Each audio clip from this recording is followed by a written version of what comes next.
Quando eu fazia anamnese, que é aquele interrogatório, as pessoas chegavam com um problema, de repente, assim, físico, ou uma alergia, ou alguma coisa muito pontual para cuidar. E quando eu estava fazendo o restante da anamnese, porque a minha anamnese passa, começa na cabeça, acaba no dedão do pé. E aí, o que acontecia? A gente se descobria com um paciente extremamente emocionalmente frágil, extremamente fragilizado, ansioso, deprimido muitas vezes.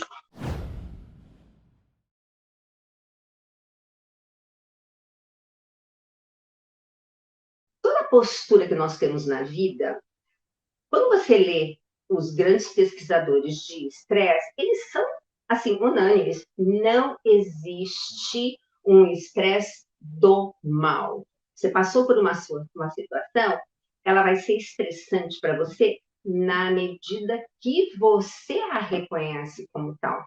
Então, eu passei até a colocar uns menininhos na montanha russa, dois andando naquela montanha russa, um deles está ali curtindo, né? E o outro apavorado. Quer dizer, a mesma situação, duas emoções diferentes. E por que isso? Isso tem a ver com as nossas memórias, com aquilo que nós vivemos. Porque aquela história, toda vez que você passou por uma situação onde você andou numa rua e teve um pitbull que soltou a coleira e veio atrás de você, você não vai mais andar por aquela rua, certo? Então, isso foi uma experiência que você passou, que serviu para amadurecer um comportamento. Então, muitas vezes, nós temos um comportamento exacerbado, exagerado em relação a uma situação, por uma falta de termos vivenciado anteriormente de uma outra maneira mais tranquila. É por isso que a maturidade faz. Quantas vezes você não encontram as pessoas que dizem assim, ai, antigamente, nossa, uma gota d'água perturbava o meu copo. Hoje, eu não faço caso de coisa pequena. Porque aquilo virou coisa pequena, mas já foi um tsunami na vida dela.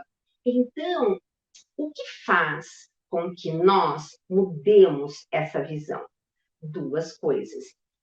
Primeiro, indiscutivelmente, nutrição. Por quê? É aquela frase que eu falo: nutriente dá inteligência às nossas emoções. Vou só citar um caso bem assim clássico. Populações que têm menos ômega 3 no cérebro, o nosso cérebro, metade dele é gordura, tá? E essa gordura tem que ser gordura desse tipo ômega, né? E temos várias, a ômega é uma família, né? Então, olha que interessante, nós evoluímos com quem tivesse mais essa gordura no cérebro, melhor seria, porque a prole, né, os bebês daquelas civilizações, se elas tinham mais ômega 3 no cérebro, o que acontecia? Elas se desenvolviam melhor, escapavam dos predadores, então nós tivemos uma seleção natural de gente mais evoluída com mais ômega 3 no cérebro. Mas o que se descobriu? Que pessoas com pouco ômega 3 no cérebro são pessoas agressivas. Olha que interessante. E numa época em que a gente não tinha comitê de ética, sabe onde é que eles fizeram um estudo que foi espetacular? População carcerária. Eles separaram os presos mais agressivos e, para eles, deram toda uma alimentação com ômega 3. Adivinha o que aconteceu? Mudou o comportamento. Então, esse foi o primeiro estudo que mostrou a diferença quando você tem nutriente no cérebro, tá? E eu costumo dizer que tem alguns nutrientes que fazem com que nós tenhamos uma reação na hora certa, com a pessoa certa, do jeito certo, na intensidade certa. na intensidade certa. Quer dizer, isso aqui é o sonho de consumo de todo mundo, né? Pois bem, é por isso que eu cito inteligência e emoções. Se você tem, você olha o copo pela metade, ele está meio cheio, ele não está meio vazio. Então você tem todo um olhar mais otimista. Por quê? Porque você tem regiões no cérebro que simplesmente ou elas vão olhar para o lado positivo ou vão olhar e mandar informação do lado negativo. E tudo isso é o que influencia depois a sua reação.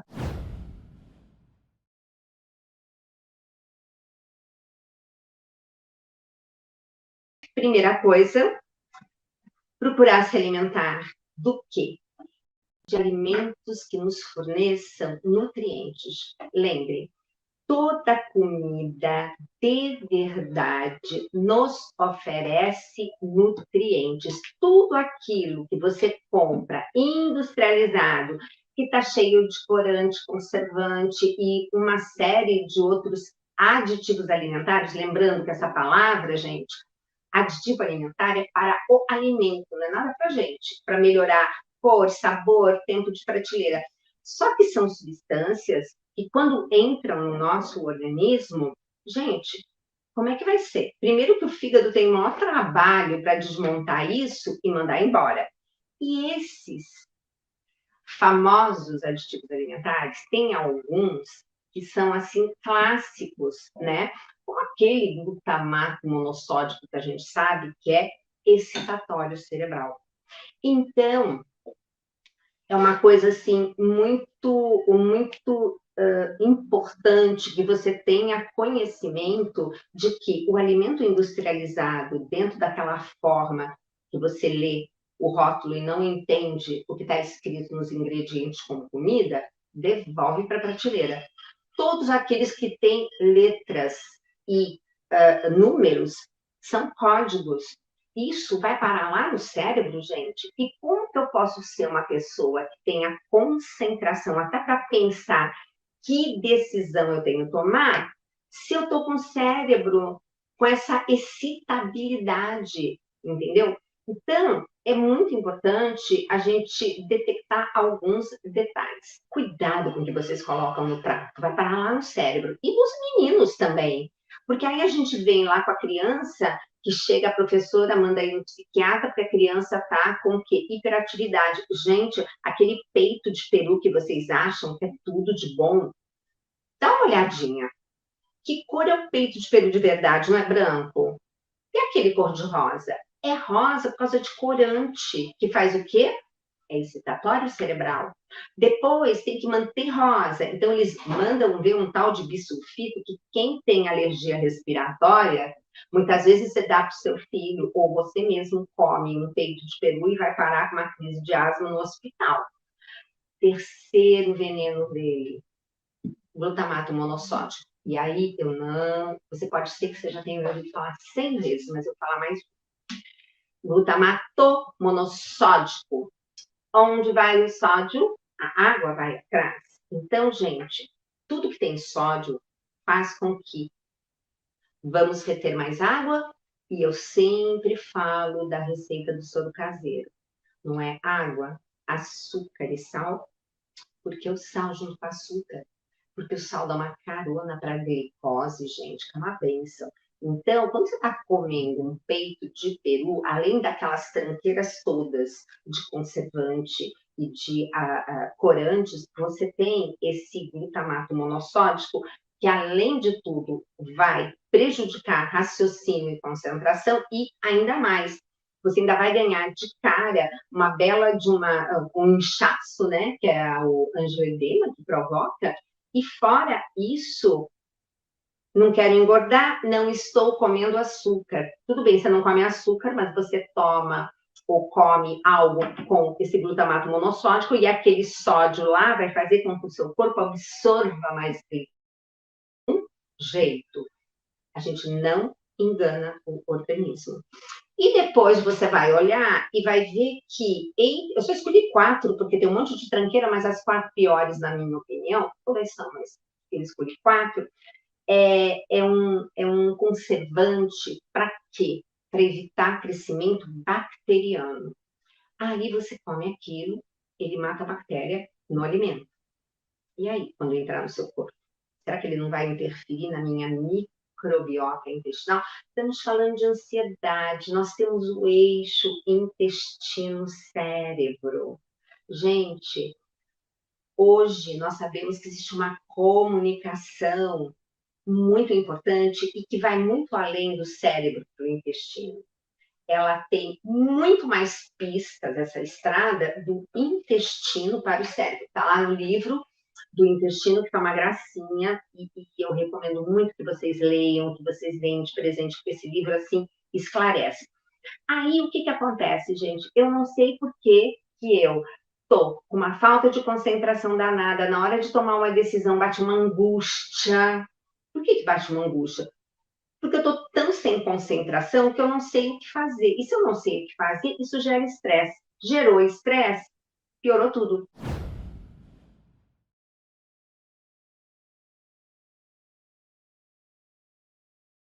E não esquecendo que você comendo comida, você está alimentando as suas boas bactérias que vão alimentar simplesmente o quê? O seu segundo cérebro. Porque esses dois aqui, gente, se comunicam. A gente não fala que a pessoa que está com o intestino preso é uma pessoa que está enfesada. Então, isso significa que eu mudo o meu humor em relação à minha evacuação. Então, imagina quantas outras coisas a gente não está fazendo. E hoje, gente, eu falo disso há mais de 10 anos. No livro do Tudo Posso, mas nem tudo me convém, que foi publicado em 2010, já tem 12 anos, eu já comentava sobre isso. Porque isso lá nos Estados Unidos, no Instituto de Medicina Funcional, a gente estuda, fala demais, intestino é o órgão nobre que nós temos que começar a cuidar dele para cuidar do resto, principalmente do cérebro. Então, vamos verificar como é que está a nossa alimentação, o que nós estamos escolhendo para colocar no garfo, no prato e principalmente dentro do nosso organismo. Então, eu queria aqui fazer um desafio, adoro desafios, né? 3 semanas. Eu não vou falar do desafio do bem 30 dias, que ali eu fiz uma proposta muito bonitinha, mas eu quero que vocês sintam que em 3 semanas, 3, você já tem uma diferença brutal, mas é brutal. Então, vamos se afastar essas 3 semanas, faça o seu propósito de quaresma.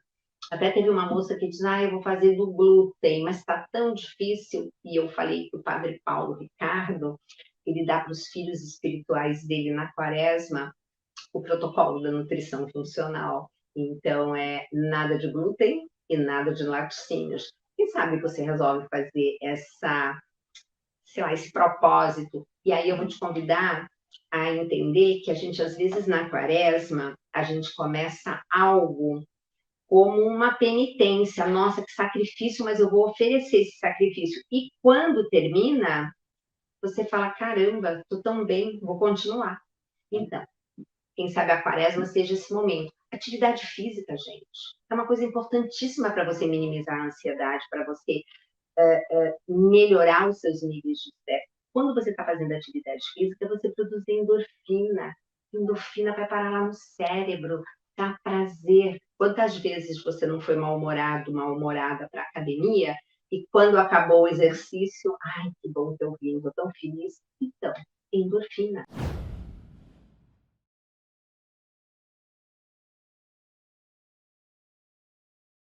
Qualquer laticínio, você tem que lembrar que ele é composto de 3 partes. Qualquer coisa no planeta que você come tem 3 macronutrientes: proteína, gordura e carboidrato, tá? O grande problema do laticínio em si é que aquela proteína que nós mamíferos produzimos, a tal da caseína, ela é para o nosso bebê. Gente, quando a gente tem um bebê, vamos generalizar, nasce com quanto? Vamos pôr uns 3,5 kg, só para colocar assim um número? Então, de 1 litro de leite materno, a caseína, que é a proteína, construtora. Por que construtora? Porque o bebê, ele só vai mamar. E nessa mamada, durante os 6 primeiros meses, que nem água nós devemos introduzir, porque tudo é via leite materno, o que vai fazer aquele bebê crescer? É o elemento construtor, o tijolinho chamado aminoácido, que forma o quê? Proteína. Tá. Todos os mamíferos acontece a mesma coisa. Então, a caseína é a proteína. Tudo que acaba em ose é açúcar, é o carboidrato. O problema do laticínio, gente, não é a lactose, ose, o açúcar, tá? Então, cuidado, que aí o paciente chega para mim e fala, ai, doutora, eu tô tão feliz, achei um queijo sem lactose. Eu falei, ai, meu Deus, acho que eu não expliquei direito. E volto a falar. Então, a parte proteica que é o problema, a caseína, tá? Então, leia o rótulo, porque muitos produtos industrializados, que eu espero que você tenha nessa quaresma, principalmente, porque todos vêm carregados de corantes, conservantes e aditivos alimentares, como a proteína do leite é muito barata, eles colocam proteína do leite num monte de coisa. A gente fala assim, mas como assim? Para que a proteína do leite ali? Eles colocam. Então tem que ler rótulos. Os rótulos foram feitos para serem lidos e os ingredientes, o que está em primeiro lugar é o que tem em maior quantidade, tá? E aí vai até aquele último que é o que tem em menor quantidade. Então leia assim. E aí o que acontece com a caseína dos outros mamíferos? Elas vão ser na proporção de o tanto que nasce o bebezinho. Então, a vaca, gente, o bezerro nasce com 60 quilos. E dali a pouquinho, só mamando, ele está lá com meia tonelada. Por quê? Porque o leite da vaca foi feito para o bebê dela, que é um ruminante, que tem um estômago completamente diferente do humano, e essa caseína em 1 litro corresponde a 82%. Então, olha aqui, 18% do leite, 18% do leite humano, 82% do leite de vaca. Isso é um tipo de mamífero. Agora, fato é que, infelizmente, no Brasil, eles trouxeram as piores vacas, né, para serem para ser o nosso gado leiteiro. Atualmente existe no mercado um leite chamado A2, que são de vacas cuja caseína é menos alergênica. Então, estamos falando de caseína. Ok, tá. Agora segura um pouquinho. Quando eu estava fazendo um estudo com um encontro que teve em 2006, se eu não me engano, na Universidade de Harvard, fizeram um estudo sobre o consumo de laticínios em humanos. E eis que nós vimos realmente slides mostrando que homens com gatilho genético para câncer de próstata, eles tinham um estudo onde homens que tomavam menos de um copo de leite por dia tinham, tipo, o número de casos de câncer aqui. Aí, quando o número de copos de leite subia também o número de casos de câncer de próstata. Então, gente, por que isso? Porque dentro do nosso leite, dentro do leite da vaca, tem um promotor de crescimento, que é muito parecido com a nossa insulina, se chama IGF-1. Aí essa caseína, de 82% do leite de um mamífero diferente da minha mãe, e 18% que eu evoluí geneticamente para entender como é que fica a digestão disso.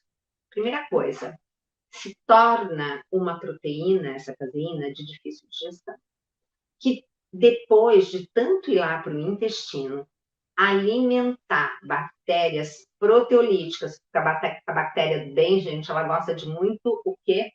muito legume, muita verdura, muita fruta, muita fibra, ok? E bastante água. Aqui também, gente, eu vou contar uma coisa. Ultimamente tenho encontrado um pessoal assim perguntando muito sobre hidratação, pelo amor de Deus, hein? Água é fundamental. Aí essas bactérias proteolíticas, o que que acontece com elas? Elas ficam lindas, fortes e felizes porque está chegando um monte de caseína não digerida, não entregue na forma de pérola, que é o nutriente aminoácido.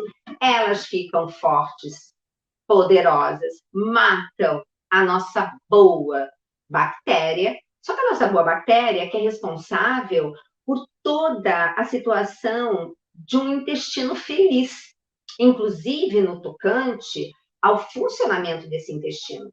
Porque quando as bactérias do mal, que eu chamo, né? Mas a gente precisa delas um pouquinho controladas. Mas quem faz isso é a bactéria do bem. Só que aí você alimenta a má e aí o que acontece? Desequilibra tudo. E aí toda vez que ela come, ela te devolve alguma coisa. E numa dessas ela devolve duas substâncias que prendem o intestino.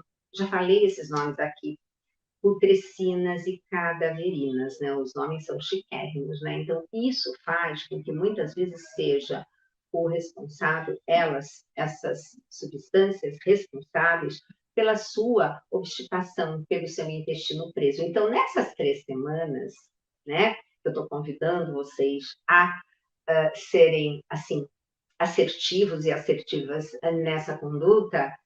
Quem sabe você chega e fala assim, meu Deus, meu intestino está um relógio. Como é bom ir no banheiro. E é uma das coisas mais fantásticas. A gente que tem problema sabe, né? Na hora de ir ao banheiro é assim, ai meu Deus, é a melhor coisa do mundo. Todo mundo fala assim e dá um sorriso. Porque é verdade. A evacuação diária, fezes íntegras, que vão para o fundo do vaso. Gente, olhem sempre antes de dar a descarga, ok? Muito importante o formato e o visual das fezes. Mas aí, tô lá eu, com aquela caseína, que eu não quebrei, que além de tudo foi alimento das más bactérias. Só que, gente, tem uma sequência que, como eu não quebro, quando você tem um aminoácido do ladinho do outro, fazendo como que um colarzinho, aquela sequência, por incrível que pareça, é uma sequência muito parecida com a sequência de aminoácidos de algumas substâncias que o meu corpo produz e que me dão prazer. E que tem passagem livre naquela barreira hematoencefálica, tá? Por quê? Porque no cérebro não pode entrar qualquer coisa. Então, ela tem que ter uma porteira ali, né? Dizendo, gente, sim, não, e aí controlando. Mas aí o que acontece? Eu tenho substâncias minhas, produzidas pelo meu corpo, que são bárbaras, que vão atravessar naturalmente a barreira hematoencefálica, porque tem receptor no cérebro para me deixar feliz. E não é que essa caseína é uma que também vai atravessar e vai se instalar no receptor daquela substância. Só que tem um detalhe, no momento que ela se instala, ela dá a mesma alegria e felicidade como se fosse aquela substância. Mas depois, ela não faz o efeito que deveria. E mais, você tem um sistema imune no cérebro que está ali, vigilante, para ver se está tudo bem. Aí ele encontra algo que está num lugar que não deveria. Como é que ele faz para retirar tudo aquilo no corpo que não nos pertence? Não é inflamando? E o que é hoje toda essa modernidade dessas doenças emocionais? Hã? Não é uma, um problema de uma inflamação cerebral? Então, fiquem muito atentas nisso. Você, uma das coisas que vai notar, mas aí eu convido a fazer a mesma coisa com o glúten, porque o glúten é muito parecido com a mesma sequência proteica da caseína e também com aquela sequência proteica daquela substância que nos causa prazer. Então, ele também, o glúten atravessa a parede hematoencefálica, se instala do mesmo jeito. Então, quando você come glúten e Então, pãozinho com queijo, lembrando que para fazer 1 quilo de queijo você precisa de 10 litros de leite, ou 8, vai. Você está comendo caseína pura. Porque sabe quando talha o leite, sobe aquele soro, e embaixo, assim, fica aquela massa branca, que faz o quê? Queijo branco, ricota, cottage. Gente, são os piores queijos que nós podemos comer. Quando comer queijo, é amarelo, bem maturado, que já vai estar com bastante daquela caseína quebradinha. Mas não é agora, porque está todo mundo com o intestino complicado, cheio de anticorpos no seu organismo contra aquelas proteínas que você não digeriu e deixou passar. E aí fica toda essa problemática e a gente depois não entende por que se sente assim. Então, o convite é retire glúten e retire laticínios.